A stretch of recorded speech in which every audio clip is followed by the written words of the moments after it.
G'day and welcome back to another DBZ Dokkan battle video. So in this video we are going to take a look at the Goku Ultra Instinct sign, or the INT MUI Goku as he's commonly called, his Extreme Z battle and his EZA.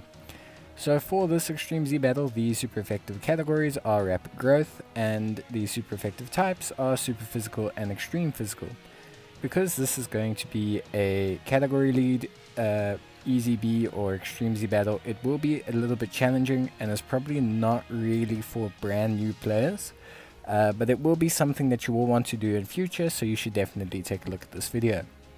Goku himself gets some pretty good changes. He becomes 160% all types Realm of the Gods category lead. He gets attack and defense of 150%. Awakens when HP is 50% or less. His awakened form gets 200% attack and 150% defense, along with +3 ki. He also has a great chance, which is 70%, of evading enemies' attacks, including he can also disable enemies' guard for 1 turn. After awakening, they both raise attack and defense permanently upon super attack. So pretty good. Definitely the card you're going to want to probably just build into a mixture of crit and additional, but definitely favoring crit. Probably go a 50-50 split on the HP system and then kind of work your way into a more crit build with the equipment. In terms of the category, it is a little bit challenging. The best lead for this is actually the Strength Kefla. She is the only Rapid Growth category lead. But you can also use the physical Gotenks if you have a super strong physical rapid growth lineup.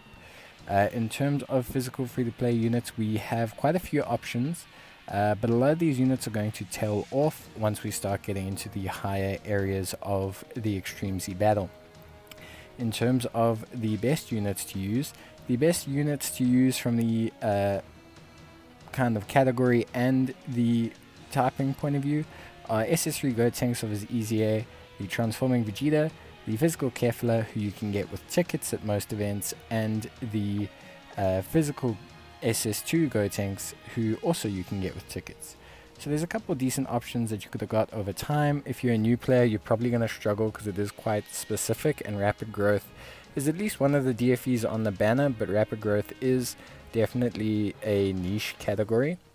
We'll start with a mainly free-to-play physical team, and then later on we will build into a more rapid growth based team and just kind of take it from there depending on how hard the event gets. Physical Super Saiyan 3 Gotenks does carry the Extreme Z battle quite a lot. If you are a new player and you're looking to just clear some stages for stones, just getting some friend Super Saiyan 3 Awakened EZA SS3 Gotenks is going to, basically carry you through like the first 10 rounds essentially. So it's not too bad, it's not all doom and gloom. There's definitely some stones to be had here. I would not follow the physical. You could probably do the physical type team build all the way up to, if you have 2 SS3 Gotenks, you could probably do the physical type build all the way up to probably rank 30. Depending on how many dupes you have in your Gotenks and how lucky they get with crits.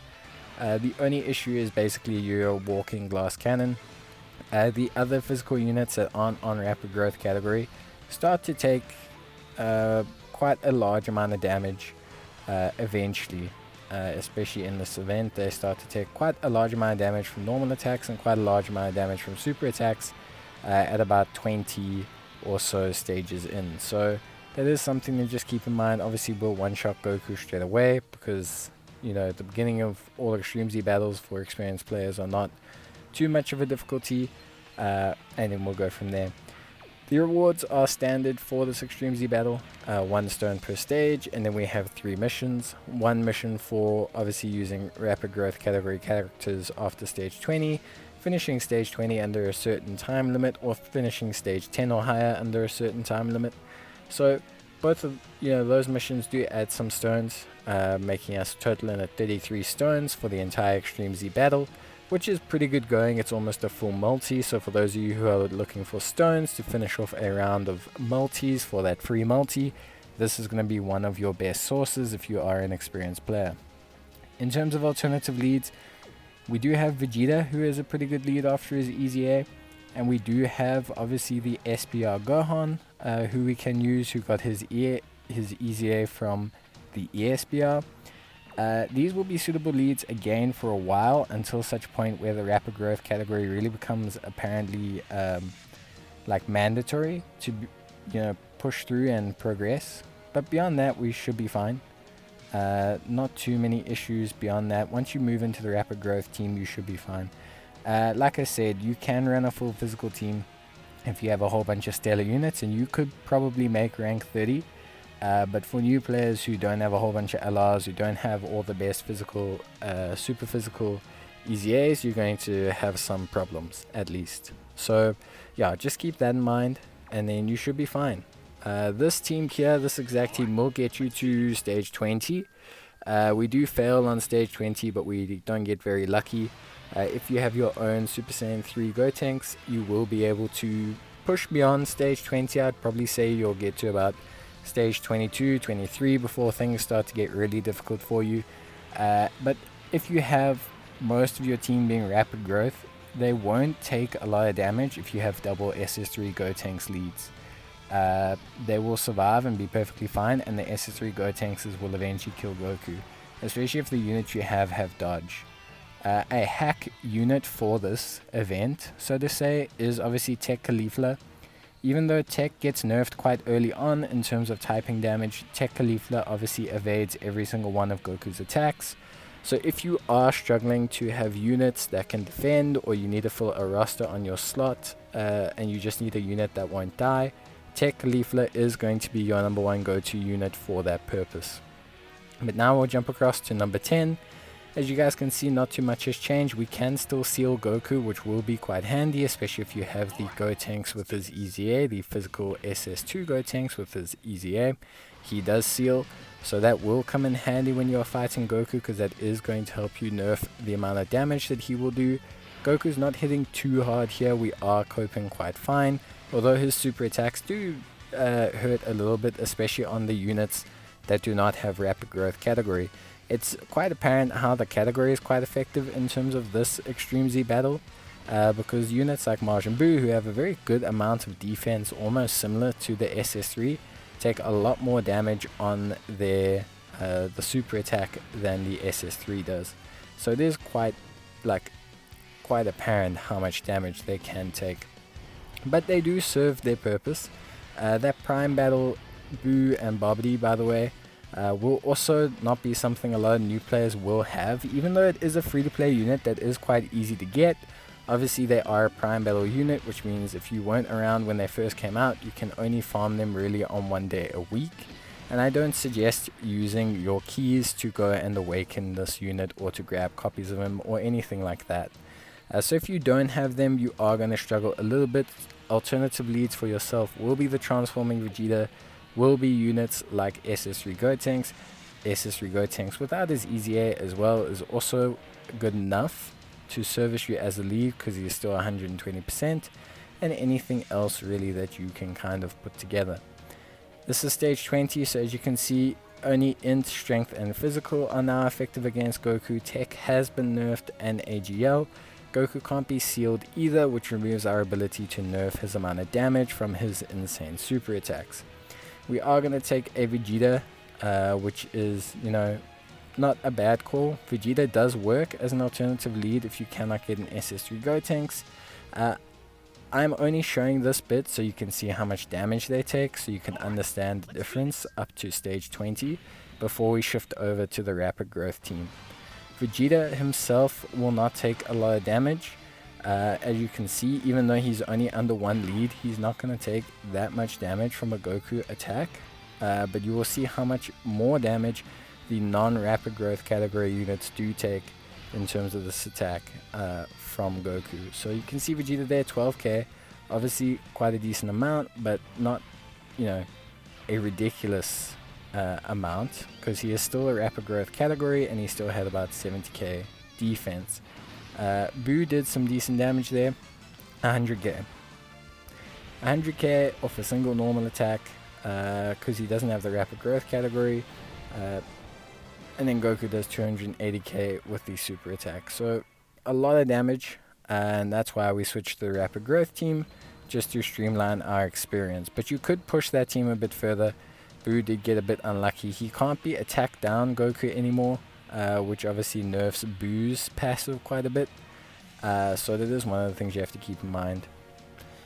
But beyond that, obviously now we need to move into a rapid growth team. So we will switch over. I do fortunately have the rapid growth lead. If you are struggling, you don't have Kefla as a rapid growth lead, your next best bet is Vegeta, and including as many Universe 6 type Saiyans as you can into the category. If you do not have Vegeta, you can also try Hit, who is a Universe Survival Saga lead. The Universe 6 Saiyans, a lot of them fall under the rapid growth category, so they're going to be the units that you're going to use mainly to clear out the stage. But you always usually want a team that obviously physical SS3 Gotenks can be on if you can manage it and if you have him. So try and build around that as much as possible, since he is one of the main damage dealers, which means Vegeta and Kefla are going to be the main units that you're going to want to use for that purpose. As you can see, Gotenks is doing some massive damage to Goku, so having a Gotenks in the team is almost mandatory, which is why running him as a lead and just hoping he basically kills him is kind of a viable option up to a certain point, just due to how effective he is and how much damage he does after his EZA. The physical Kefla obviously is not as strong as she used to be. She's also a unit that's awaiting her EZA, but she is still quite good for this event, especially when paired with another Kefla. Obviously with Kefla being the rapid growth lead, that's quite easy to do. As you can see, in terms of this stage, we're not too concerned about anything. The Tech Caulifla, as I'm showing now, doesn't do any damage, but because she cannot be hit by Goku, basically is a free pass. And because Goku does tend to bunch up his attacks, you can sometimes get entire free turns just by having Kefla sit in the rotation and kind of avoid his attacks like this. So even though she has type disadvantage, the fact that she can't be hit by him basically plays into our favor and means that we're going to have a somewhat easy time. Vegeta is here to finish everything off, and then we'll move swiftly onto stage 30. You could push past this, like I said. Stage 23, 24 is probably when you're going to find a double Gotenk strategy to start showing its weaknesses, but you could still manage to level 30 if you have the SS2 Gotenks EZA, the Vegeta, the Kefla, and you have Tech Caulifla to also sit there and kind of be a free pass. You should be fine. Now we have stage 30.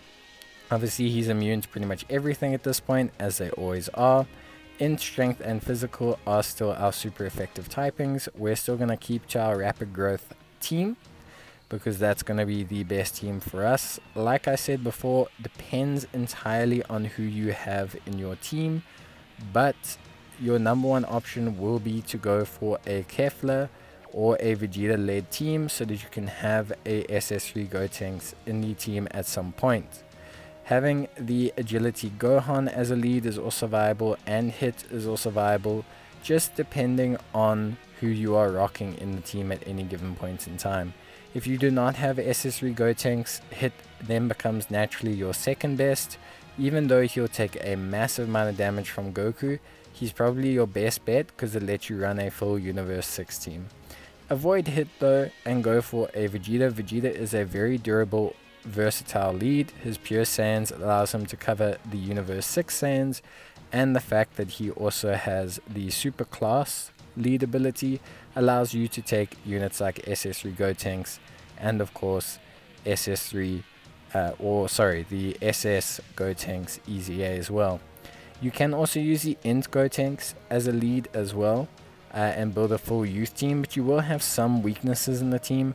The main ones being the strength Gohan EZA that I was about to take there, but you might be able to do enough damage between all the Gotenkses to avoid that being a big issue for yourself. Obviously we're now at stage 30. We should be able to clear it up and finish everything out. This will give us all the medals and our 30 stones, and we have finished all our missions so far. we did manage to finish the speed at level 20 with the double Gotenks team. I did test it. So you can pretty much get 22 stones just by making it to stage 20 using double Gotenks.